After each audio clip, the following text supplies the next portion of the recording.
கர்த்தருடைய பரிசுத்த நாமத்திற்கு மகிமை உண்டாவதாக. இன்றைய வேதவசனம் மீகா 7:15. நீ எகிப்து தேசத்திலிருந்து புறப்பட்ட நாளில் நடந்தது போலவே உன்னை அதிசயங்களை காண பண்ணுவேன். நம்முடைய வாழ்க்கையில் ஆண்டவர் எண்ண முடியாத அதிசயங்களை செய்கிறவராயிருக்கிறார். அவர் நாமம் அதிசயமானவர். அவரால் செய்யக்கூடாத அதிசயமான காரியம் ஒன்றுமில்லை. யாத்ரா 34:10 வாசிக்கிறோம், பூமி எங்கும் எந்த ஜாதிகளிடத்திலும் செய்யப்படாத அதிசயங்களை உன் ஜனங்கள் எல்லோருக்கும் முன்பாகவும் செய்வேன் என்று மோசேயின் இடத்திலே கர்த்தர் சொல்கிறார். அப்படியே மோசேயின் மூலமாக இஸ்ரவேல் மக்கள் எகிப்து தேசத்திலிருந்து புறப்பட்ட நாளிலே அவர் அதிசயங்களை செய்தார். நம்முடைய வாழ்க்கையிலும் இதுவரைக்கும் செய்யாத அதிசயங்களை அவர் நமக்கு செய்கிறவராக இருக்கிறார். எந்த ஆசீர்வாதம் நமக்கு கிடைக்க வேண்டும் என்று நாம் எதிர்பார்த்து கொண்டிருக்கிறோமோ அதை அவர் நமக்கு கொடுக்கிறவராய் இருக்கிறார். அவர் ஒருவராய் பெரிய அதிசயங்களை செய்கிற தேவன். அவராலே செய்யக்கூடாத காரியம் ஒன்றுமே இல்லை. நியாயாதிபதிகள் 13:18 வாசிக்கிறோம், அதற்கு கர்த்தருடைய தூதனானவர், என் நாமம் என்ன என்று நீ கேட்க வேண்டியது என்ன? அது அதிசயம் என்றார்.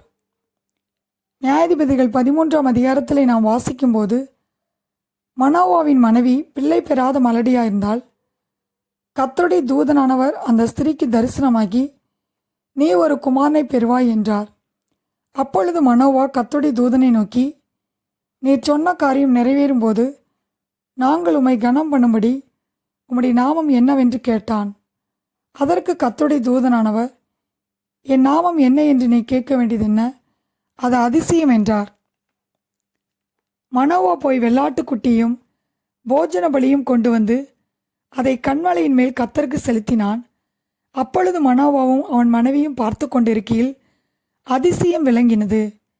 அக்கினி ஜுவாலை பலிபீடத்திலிருந்து வானத்திற்கு நேராக எழும்புகையில் கர்த்தருடைய தூதனானவர் பலிபீடத்தின் ஜுவாலையிலே ஏறிப்போனார். அதை மனோவாவும் அவன் மனைவியும் கண்டு தரையிலே முகங்குப்புற விழுந்தார்கள். பின்பு அந்த ஸ்திரீ ஒரு குமாரனை பெற்று அவனுக்கு சிம்சோன் என்று பெயரிட்டாள். அந்த பிள்ளை வளர்ந்தது.